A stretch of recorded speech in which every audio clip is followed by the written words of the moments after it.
chers frères et sœurs dans le Christ. À travers les participants de ce congrès eucharistique international, c'est l'Église entière qui est réunie ici, en communion avec le Saint-Père, et qui rend grâce au Seigneur au nom de l'humanité pour l'Eucharistie, don de Dieu pour la vie du monde. En ce jour, Québec est en quelque sorte l'autel du monde. L'autel du monde. Et c'est bien au nom de toute l'Église et de toute l'humanité que nous nous tenons autour de cet autel dans une attitude priante et missionnaire pour célébrer et magnifier l'Eucharistie du Seigneur. Avec cette liturgie de la parole et cette magnifique mise en scène, nous sommes touchés au fond de nous-mêmes. Et nous avons le désir, nous aussi, de nous approcher du Père, précisément au nom de toute l'humanité, pour recevoir son pardon et rassasier notre faim à tous à la table de son banquet. Notre faim, la faim de l'humanité. Voilà à la fois la grâce et le drame de notre monde.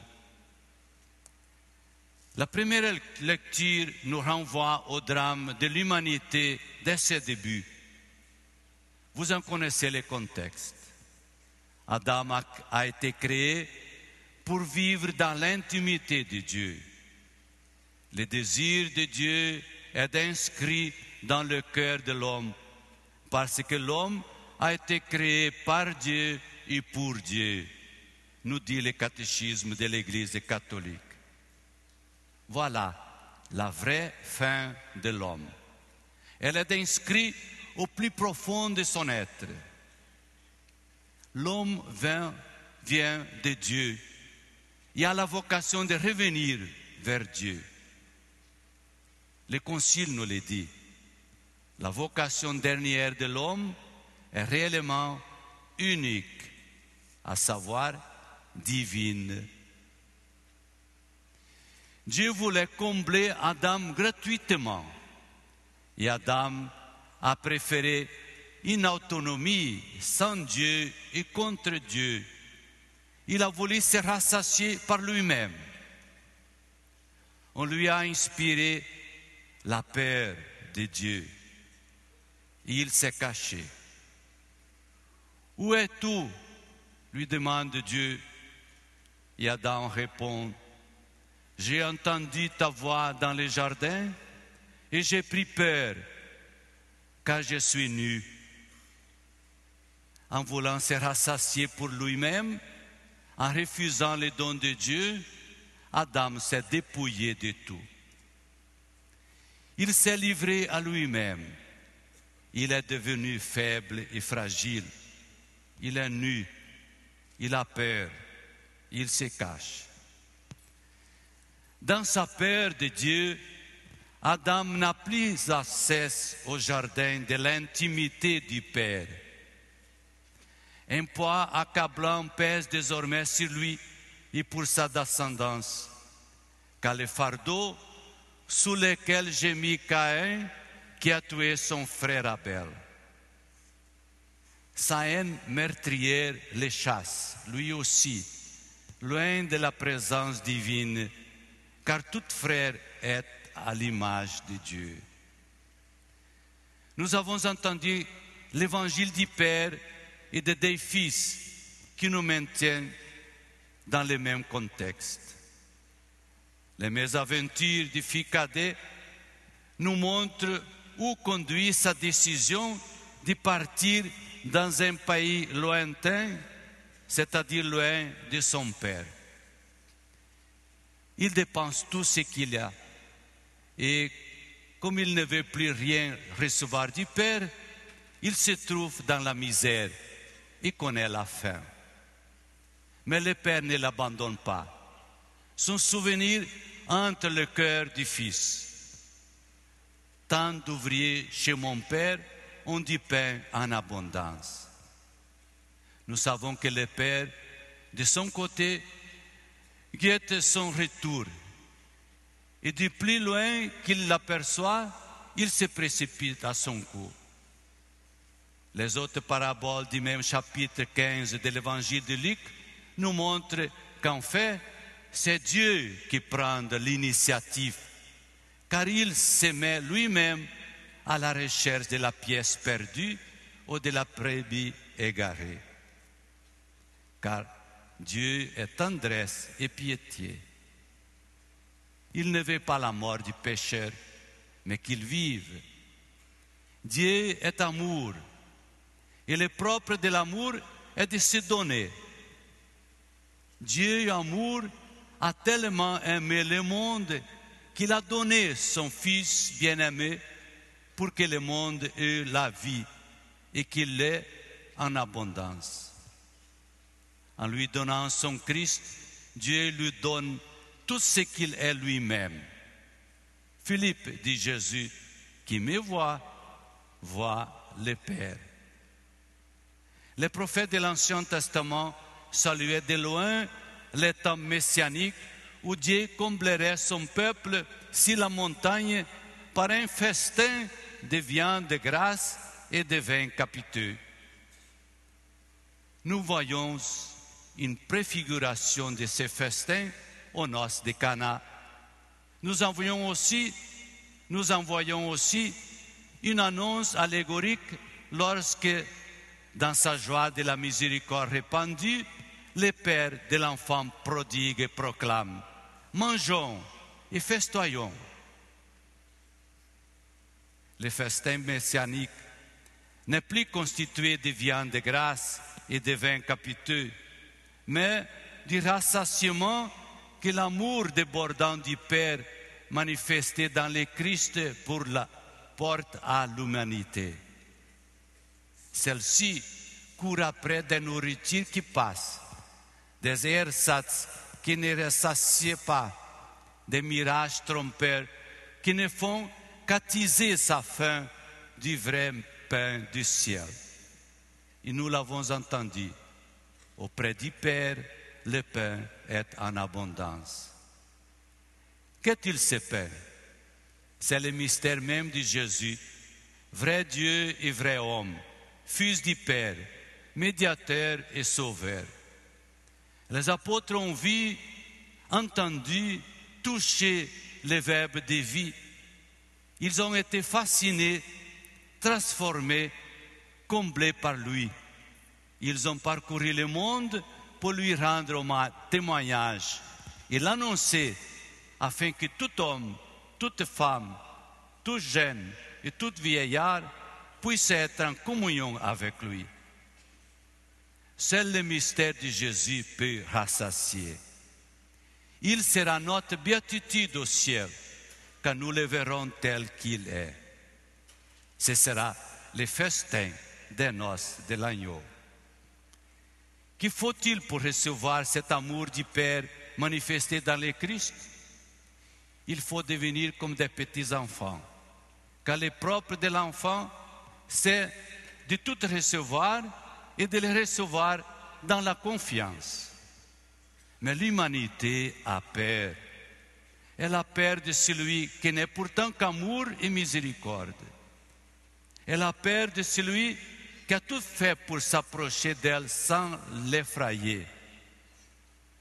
Comme elle pouvait ne pas supporter la transcendance de son mystère, Dieu s'est abaissé. Le propre de l'amour est de s'abaisser, dit Sainte Thérèse de l'Enfant Jésus. Le Fils du Très-Haut s'est abaissé en s'incarnant sous les traits d'un petit enfant.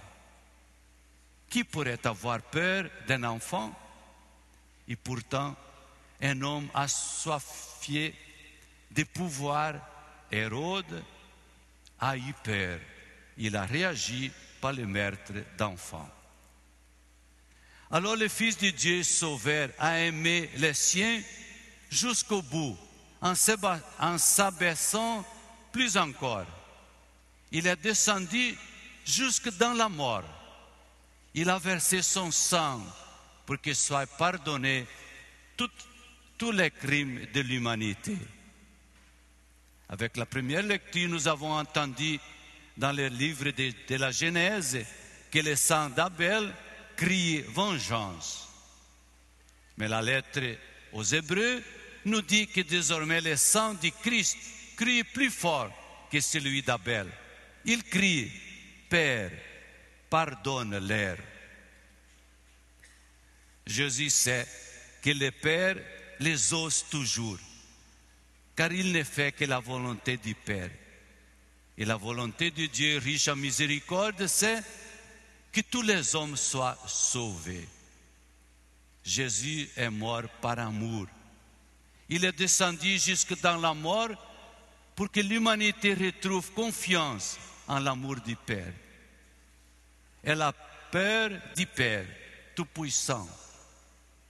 Hérode a eu peur d'un enfant. Mais qui pourrait avoir peur d'un mort? Les chefs du peuple ont eu peur. Ils n'ont pas compris que Jésus libérait le monde du poids écrasant de son péché. Ils ont fait garder les tombeaux par des soldats pour que les morts ne ressuscitent pas. Jusqu'où vont nos peurs de Dieu? Mais l'amour du Christ ne se laisse pas vaincre par cette peur que le péché engendre dans le cœur des hommes. Si le mystère resplendissant du Christ ressuscité est trop éblouissant pour les consciences obscurcies par l'hypocrisie et les lâchetés, si caché dans les fourrés de ces incohérences, l'humanité a peur de s'approcher du banquet du Père pour se rassasier de la plénitude qui est dans le Christ, lui, Jésus, le bon pasteur, lui prouve son amour en descendant au fond des ravins à la recherche de la brebis perdue. Il ne craint pas de descendre toujours plus bas, de se rendre plus accessible encore, de rejoindre chacun à travers la nourriture toute simple de sa vie quotidienne, le pain et le vin. Ils avaient raison, les pharisiens et les scribes, de dire que cet homme fait bon accueil aux pécheurs. Mais il faut une condition: cesser de nous cacher, accepter de nous présenter devant le Père dans la nudité du Fils prodigue qui a tout dilapidé. Soyons vrais devant Dieu et ses ministres. Reconnaissons ce qui est mal à ses yeux. Reconnaissons que ce qui est mal à ses yeux, nous l'avons fait. Il le sait déjà. Il n'attend que notre aveu confiant pour nous relever, nous revêtir de la plus belle robe et nous convier à son festin. La liturgie eucharistique débute avec le rite pénitentiel, qui est l'aveu d'une communauté consciente de sa condition pécheresse, une communauté ouverte au pardon et au salut qui lui sont offerts dans les sacrifices du Christ sans cesse actualisés. Et la liturgie eucharistique s'achève dans la communion au corps et à la coupe du Christ ressuscité, en qui sont abolies toutes divisions. Frères et sœurs, l'Eucharistie n'aurait pas de sens sans l'aveu confiant du péché dont Jésus nous sauve. Et le sacrement de la réconciliation n'aurait pas de sens non plus sans la communion retrouvée avec Dieu et nos frères. Seigneur, en ce jour, nous voici devant toi, au nom de toute l'humanité. Nous ne sommes pas dignes d'être appelés tes fils, mais par le sacrement de la réconciliation, que je vais recevoir personnellement, fais bon accueil aussi à tout l'homme, toute femme de ce monde qui ploie sous le fardeau du péché. À travers l'absolution que tu vas m'offrir, étende ta miséricorde à tous et à chacun, sans exception. Alors, nous te rendons grâce en élevant la coupe du salut. Et puisque tu as bien voulu descendre chez moi aujourd'hui et me rendre ma condition de fils, puisque ta communion est inséparable de la communion avec les frères, eh bien, comme Zaché, je fais don aux pauvres d'une part de mes biens. Et si j'ai fait tort à quelqu'un, je lui rends les quadruples. Amen. O senhor pode se sentar um pouco?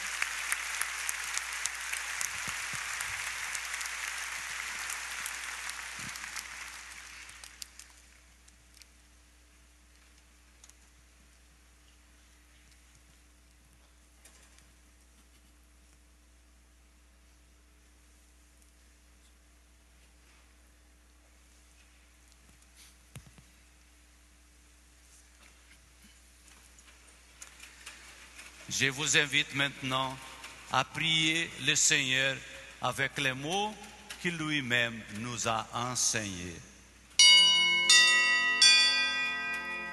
Pater noster, qui es in celis, sanctificetur nomen tuum, avenia regnum tuum,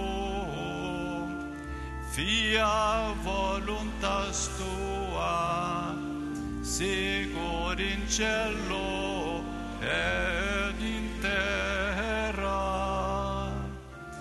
Panem nostrum quotidianum da nobis hodie, et emite nobis debita nostra, sicut et nos dimittimus debitoribus nostris, et ne nos inducas in tentationem, se libera nos a malo.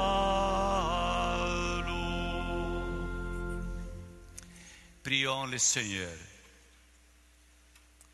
Seigneur Jésus, qui est riche en pardon, tu as voulu prendre notre chair mortelle pour nous donner l'exemple de l'humilité et nous rendre persévérants dans l'épreuve.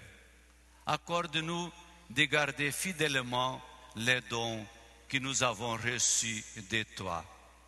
Accorde-nous aussi, chaque fois que nous tombons dans le péché, de nous en relever par la pénitence. Toi qui règnes pour les siècles des siècles.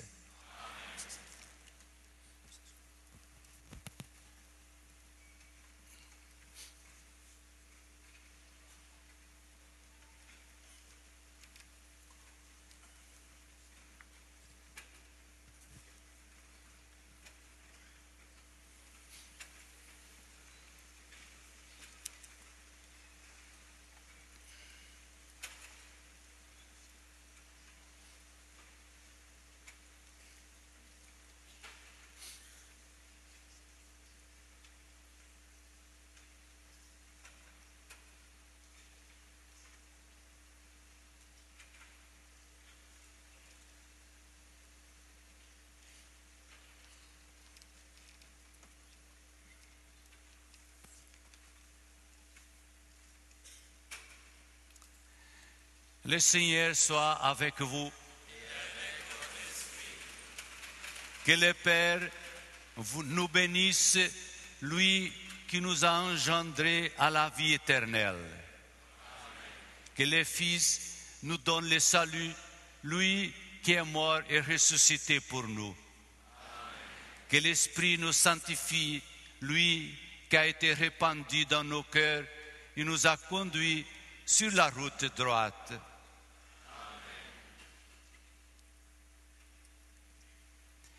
Et que la bénédiction de Dieu Tout-Puissant, le Père et le Fils et le Saint-Esprit descendent sur vous et y demeurent toujours.